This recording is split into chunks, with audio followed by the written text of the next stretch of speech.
Hello students, very good morning to all of you and most welcome to our YouTube channel which is Chemistry Vibes with Shweta Goti. Okay. So last lecture में हमने inductive effect के basic जो effect क्या होती है उसके बारे में डिस्कशन किया था. So today we are going to discuss some applicability of inductive effect, right? And one of those are reactive intermediate, right? First of all, we think what is reactive intermediate? So we can say that a reactive intermediate is some kind of species those are going to generate while the reaction is running, right? जब भी reaction carried out होती है उसके middle step में reaction intermediate generate होते हैं. And we can say also that this is a very very very unstable species we just can't isolate it. yes we can isolate them but when the extreme conditions are there or we can say a very lower temperature is there then we can isolate them, right? So first of all we are going to understand that how the reaction intermediate can be generated, right? So we are having a two different fashion which is first is heterolysis and second one is homolysis. These two different fashion are just fashion for cleavage of bond. क्या है? These fashion are just fashion for a bond cleavage. जो bond है उसको break करने की दो different pattern है, right? So we are going to understand what is a heterolysis and what is a homolysis. Yes or no? Right. चलो. So if we are going to think about a carbon-carbon bond in both the case, yes, you can replace this carbon with another functional group also. But now in this case, we are just going to discuss carbon-carbon bonding. Okay. चलो. So think about this bond, right? Obviously, as we know as this bond having a two electron and one electron is come from this carbon and second electron will come from this carbon, right? But while I am going to think about cleavage of this bond is cleavage under a heterolysis fission. What do you mean by heterolysis? Hetero, which means ununiformly. What, student? Ununiformly, which means both these electron are not separated uniformly. क्या होगा? ये दोनों ही electron कोई एक carbon के toward shift करेंगी. Yes और no? क्या होगा? दोनों ही इलेक्ट्रॉन कोई एक ही कार्बन के पास जाएंगे और ऐसा जो क्लीवेज होगा जिसमें okay simply think that if this both are electron are going toward this carbon, so ये कार्बन के पास क्या था? सिंपली जब बॉन्ड फॉर्मेशन हुआ तो उसने अपना एक इलेक्ट्रॉन कंट्रीब्यूट करके रखा था, वो उसके पास है, suppose that, right? But while breaking this electron which is not this, right, वो इसका नहीं है बट फिर भी वो अभी इसके पास है जिसको मैं बड़ा दिखा रही हूं. ओके, सो उसके पास एक एक्स्ट्रा इलेक्ट्रॉन आ गया. यस और नो? सो उसके ऊपर चार्ज आया कौन सा? Negative. Okay, well think about this carbon. इसके पास खुद का जो इलेक्ट्रॉन था ये उसने डोनेट कर दिया, सो उसके पास अब क्या चार्ज आएगा? पॉजिटिव. यस और no? If we are going to think about heterolytic fission of particular bond then what happens student? The electron which is present in a single bond is going to separated with heterolytic which means ununiformly. वो क्या होगा? किसी एक particular atom के पास move करेंगे और उसकी वजह से चार्ज में गैप जनरेट होगा. विच मीन्स वी कैन से यहाँ पे कार्बन के ऊपर नेगेटिव साइन है तो हम उसको बोलेंगे कार्बेनायन और यहाँ पे हम बोलेंगे पॉजिटिव चार्ज है तो कार्बोकैटायन. ओके, सी यहाँ पे दो डिफरेंट स्पीसीज जनरेट हुई due to heterolytic cleavage of bond. Yes और no? Due to heterolytic cleavage of bond क्या हो रहा है? बॉन्ड जो है वो undergo heterolytic cleavage which means both the electron are not going to separate uniformly. किसी एक स्पीसी के पास वो जाएंगे, उसकी वजह से क्या हुआ? दो चार्ज में डिफरेंट जनरेट हुए और एक पॉजिटिव आयन और एक नेगेटिव रेडिकल हमारे पास जनरेट हुआ. ओके, चलो ये हुआ एक केस. अब हमारे पास दूसरी पैटर्न कौन सी है student? Which is a homolysis fission. Yes और नो? सो होमो का मतलब we can say that uniform. अब क्या होगा? ये जो बॉन्ड है उसका क्लीवेज होमोलिटिक होगा विच मीन्स यूनिफॉर्म. ये कार्बन के पास जो दो इलेक्ट्रॉन है उसमें से एक इलेक्ट्रॉन जाएगा ये कार्बन के पास एंड दूसरा इलेक्ट्रॉन जाएगा इस कार्बन के पास सी। यहाँ पे अपोजिट प्रोसेस हो रही थी, यहाँ पे उससे थोड़ी सी डिफरेंट हो रही है। जो बॉन्डिंग इलेक्ट्रॉन है वो क्या करेंगे, दोनों यूनिफॉर्मली शेयर होंगे। एक इलेक्ट्रॉन जाएगा ये कार्बन के पास तो दूसरा इलेक्ट्रॉन शिफ्ट होगा दिस कार्बन साइड, राइट। उसकी वजह से क्या होगा, carbon C carbon having one dot which means one electron, plus we can say this side carbon having one dot plus मतलब वन इलेक्ट्रॉन। इसको हम बोलेंगे कार्बन फ्री रेडिकल्स। ओके, क्या हो रहा है स्टूडेंट, यहाँ पे कार्बन फ्री रेडिकल्स जनरेट हो रहे हैं। नाउ जस्ट थिंक, यहाँ पे तो एक पे पॉजिटिव चार्ज था, एक पे नेगेटिव चार्ज था, राइट। सो अब इसको क्या बोलेंगे, पॉजिटिव, नेगेटिव और neutral thing, right. Okay, I am going to breaking you that ये जो कार्बन है जिसके ऊपर एक एक इलेक्ट्रॉन प्रेजेंट है, जिसको हम क्या बोल रहे हैं, कार्बन फ्री रेडिकल।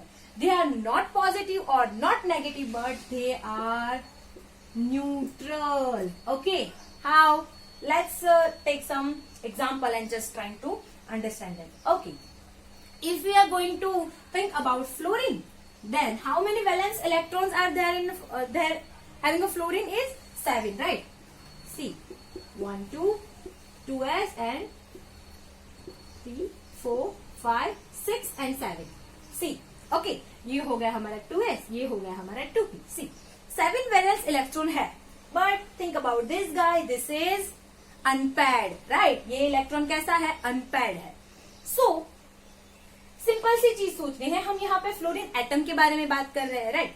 सो इसके पास एक अनपेयर्ड इलेक्ट्रॉन है, बट उसके इलेक्ट्रॉन और प्रोटॉन जो है वो बैलेंस्ड है, विच मीन्स ये ना तो पॉजिटिव है ना तो नेगेटिव है, ये क्या है, न्यूट्रल है। बट फिर भी उसके पास अनपेयर्ड इलेक्ट्रॉन है तो वो मोस्ट रिएक्टिव है, यस और नो, क्या है वो, मोस्ट रिएक्टिव है। Okay, atoms, we know that atoms are neutral but that this they can very reactively easily, right? How? So we can think about O2 N2 and very common compounds they can generate it, and fluorine so lots of, right? So why ये neutral है फिर भी most reactive है, क्यों, क्योंकि उसका optic जो है वो अभी तक कंप्लीट नहीं है। ओके, प्रोटॉन और इलेक्ट्रॉन जो है वो बैलेंस्ड है, बट उसका ऑप्टिक कंप्लीट नहीं है। सो क्या करेगा, वो ऑप्टिक कंप्लीट करने की ट्राई करेगा। सेम यहाँ पे भी हो रहा है, इसके पास भी क्या है, अनपेयर्ड इलेक्ट्रॉन है। और जब भी अनपेयर्ड इलेक्ट्रॉन किसी भी स्पीसी के पास होता है तो स्टूडेंट वो सुपर रिएक्टिव हो जाता है, क्या हो जाता है, सुपर रिएक्टिव, और we can say most reactive. Okay, so चलो ये बात हो गई कि उस पे चार्ज कौन सा है, राइट, फाइन।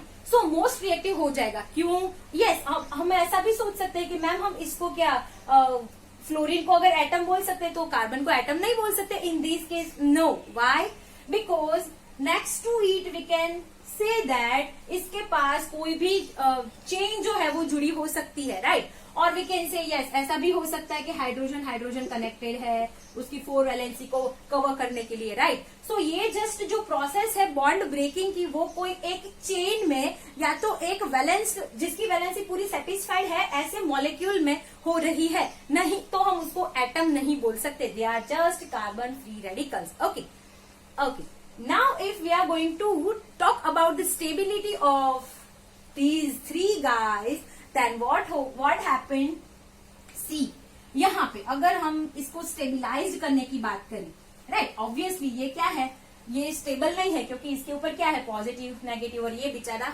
1 इलेक्ट्रॉन लेके घूम रहा है, राइट। सो उसको क्या चाहिए, स्टेबिलिटी चाहिए।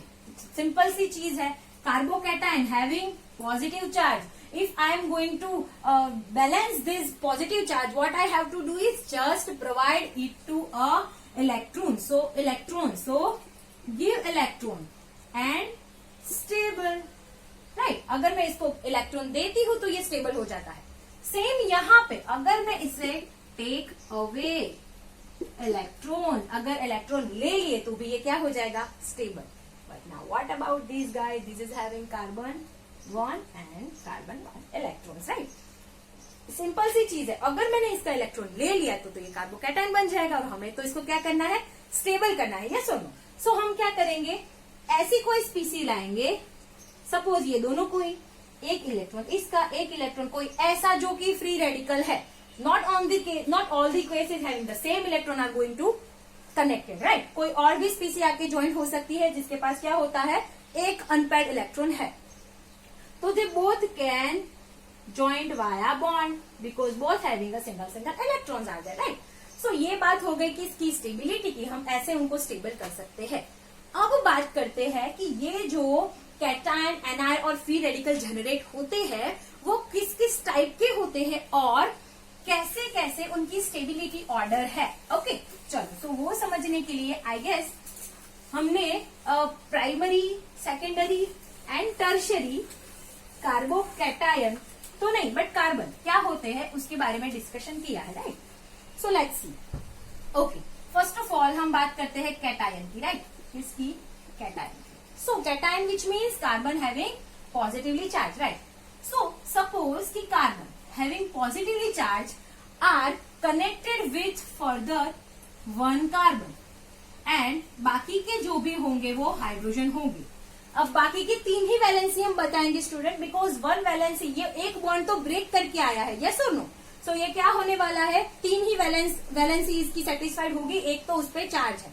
ओके चलो, सो अगर वो एक ही कार्बन से कनेक्टेड हुआ तो हम उसको बोलेंगे प्राइमरी। सेम अगर हमारा कैटायन अगर 2 कार्बन से कनेक्ट हुआ तो वो हुआ सेकेंडरी। अगर कार्बन 3 कार्बन से कनेक्टेड हुआ तो हम बोलेंगे टर्शियरी। और अगर सारे के सारे हाइड्रोजन है, हाइड्रोजन वी कैन से 0 डिग्री और we can say methyl free radical. Okay चलो, अब ऑब्वियसली ये कार्बन है मतलब we can say CH3 are there, CH3 and CH3, right? So if we are having this such a type of a cations, then which cation will be more stable or what is the stability order of these carbocations, right? So think about a simple thing. See, if we are going to think about these tertiary carbocation, right? What will happen? See, ये जो carbon है वो positive है, which means उसको electron की density चाहिए कहीं ना कहीं से, क्या सो यहाँ पे देखो क्या है, CH3 एंड CH3। हमें पता है कि हाइड्रोजन जो है वो क्या करता है, हमने इफेक्ट में देखा था, यस और नो, कि वो अपने इलेक्ट्रॉन यहाँ पे पुल करता है, क्या करता है, पुल करता है, राइट। सो यहाँ पे देखो CH3 जो है वो डायरेक्टली क्या करेगा, अपने इलेक्ट्रॉन पुल करेगा टुवर्ड कार्बन, हाइड्रोजन पुल करेगा टुवर्ड कार्बन। सो बेसिकली तीनों के तीनों CH3 अपनी डेंसिटी को ये कार्बन को सपोर्ट करने के लिए थ्रो करेंगे। सो इसको क्या चाहिए, इलेक्ट्रॉन की डेंसिटी चाहिए, तो इसको मिल रही है, यस और नो। सो उसको स्टेबल होने में ज्यादा टाइम नहीं लगेगा, means we can say that ये जो है वो मोर स्टेबल है, राइट। अगर इसके कंपैरिजन करें तो इसको भी डेंसिटी तो चाहिए, बट इसको सपोर्ट करने के लिए सिर्फ 2 CH3 है, यस और नो। सो हम ऐसा बोल सकते हैं कि टर्शियरी से इसको कम सपोर्ट मिल रहा है, यस और नो। सेम वे यहाँ पे तो सिर्फ एक ही है, तो इन दोनों के कंपैरिजन में इसको कम सपोर्ट मिल रहा है, और इस बेचारे के पास तो है ही नहीं हाइड्रोजन, सॉरी है ही नहीं कार्बन, राइट। सो होगा क्या, सबसे ज्यादा स्टेबल कौन होगा, ये वाला CH3, राइट। तो कौन आएगा सबसे पहले, tertiary, then secondary, then primary, ये हो गया हमारा ऑर्डर। और then we can say methyl group if it is there, so otherwise हम सिर्फ टर्शियरी, सेकेंडरी और प्राइमरी की ही बात करेंगे, राइट। सो अगर कैटायन में ऐसी चीज हो रही है तो सिंपल सा सोचो कि एनायन में क्या होगा, कि इससे पूरी अल्टर प्रोसेस होगी। अब उसमें मुझे समझाने की जरूरत ही नहीं है, जो चीज इसमें हो रही है डेफिनेटली उल्टी क्या होने वाली है अपने एनायन के अंदर, यस और नो। सो वी कैन से ये कैटायन की स्टेबिलिटी प्रोसेस हो गई, स्टेबिलाइजिंग सॉरी ऑर्डर हो गया, तो एनायन का क्या होगा, इससे totally different, primary, secondary and tertiary. Tertiary जो है वो सबसे ज्यादा कम स्टेबल है, क्यों, लेट्स सी। चलो, कार्बन है जिसके पास नेगेटिव साइन है, यहाँ पे एक CH3, यहाँ पे दूसरा CH3 और यहाँ पे तीसरा CH3। अब एक तो इसके पास ऑलरेडी एक्स्ट्रा इलेक्ट्रॉन है, ऊपर से ये तीनों के तीनों CH3 खुद की डेंसिटी इधर थ्रो कर रहे हैं, तो ये बेचारा ज्यादा से ज्यादा अनस्टेबल हो जाएगा, ओके।